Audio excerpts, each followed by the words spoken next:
Kebenaran Al-Quran terbukti, ilmuwan barat menemukan jejak Nabi Muhammad SAW di langit.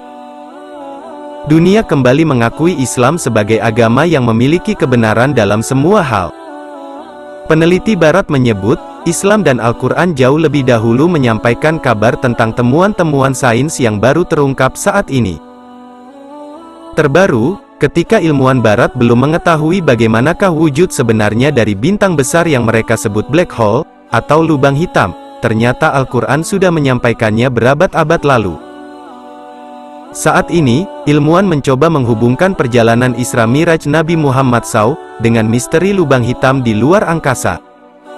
Di luar angkasa, ilmuwan menemukan area gelap, tak ada tempat yang lebih gelap dari lubang hitam, ditambahkan pula black hole memiliki gaya gravitasi yang sangat besar, tidak ada sinar yang mampu menembusnya.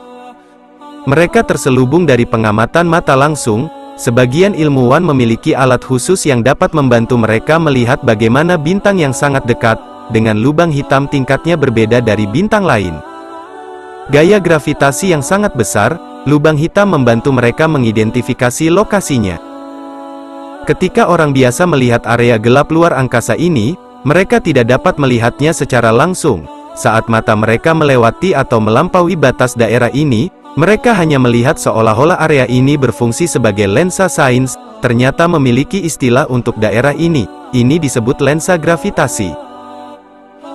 Biasanya kita berpikir cahaya itu selalu merambah lurus, tapi lain halnya di dekat lubang hitam, kekuatan gravitasi yang kuat, membelok-belokkan cahaya di sekitarnya, ini menciptakan jejak visual pada bahan di sekitarnya. Ahli astrofisika telah membuktikan bahwa lubang hitam melengkungkan cahaya dan bertindak seperti kaca besar, kosmik galaksi yang jauh pun dibelokkannya, inilah yang disebut lensa gravitasi. Nah, Al-Quran membawa perhatian pada fakta menarik tentang masalah ini, ketika dikatakan penglihatan Nabi Muhammad tidak membelok dan tidak melewati batas. Dia melihatnya sebagai salah satu tanda kebesaran dari Tuhannya, bisa jadi itu menyinggung fakta pertama, bahwasanya Nabi Muhammad pernah mengunjungi lubang hitam dan melihatnya secara langsung. Kemudian Al-Quran juga menggambarkan bentuk daerah ini, lubang bagian atas dengan sisi miring dengan tabung sempit di bagian bawah hampir menyerupai berbentuk corong. Ini juga ada dalam Al-Quran yang menyamakan lubang hitam dengan bentuk pohon bidara, sesuai dengan deskripsi yang sama seperti cekungan yang begitu dalam di ruang waktu, dan itulah mengapa tampak seperti corong. Meski efek lubang hitam pada pergerakan materi dan daya hisapnya yang luar biasa, cekungan ruang waktu lubang hitam tetap tersembunyi di balik batas horizonnya, dan selalu dikelilingi oleh suatu area yang tidak memungkinkan cahaya menembusnya. Artinya tidak mungkin dapat diamati secara langsung. Ini juga selaras dengan Al-Quran yang mengungkapkan bahwa daerah ini terbatas. Jadi bagaimana klaim sains ini selaras dengan Al-Quran yang mengasumsikan lubang hitam itu memiliki kekuatan yang tak terbatas, dengan medan gravitasi yang terjadi di dalamnya.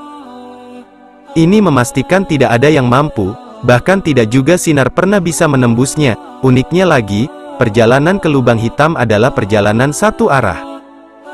Sekali Anda menyeberang batas cakrawala titik itu, di mana cahaya tidak bisa menembusnya, tidak ada arah putar balik.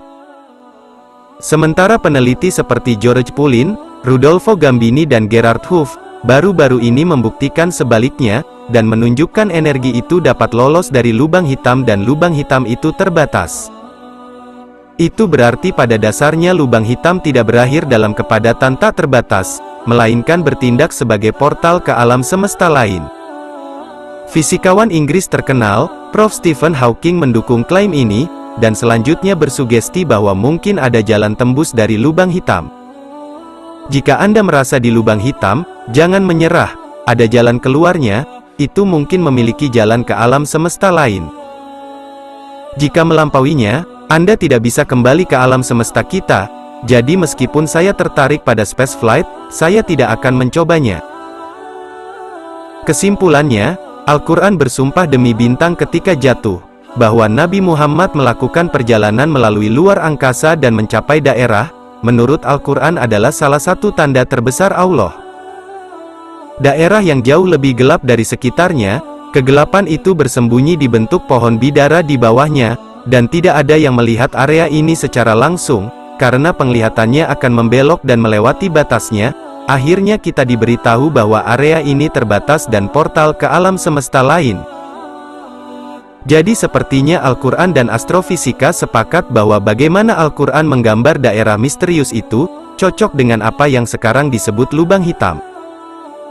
Namun Al-Quran membawanya selangkah lebih maju, bahwa sebetulnya itu portal menuju surga, sebuah klaim yang belum bisa dibuktikan oleh sains, tetapi berdasarkan pengalaman yang sudah-sudah, setiap ada indikasi apa saja, tinggal menunggu waktu sebelum sains sampai pada keajaiban ilmiah, itu sudah termuat di dalam Al-Quran.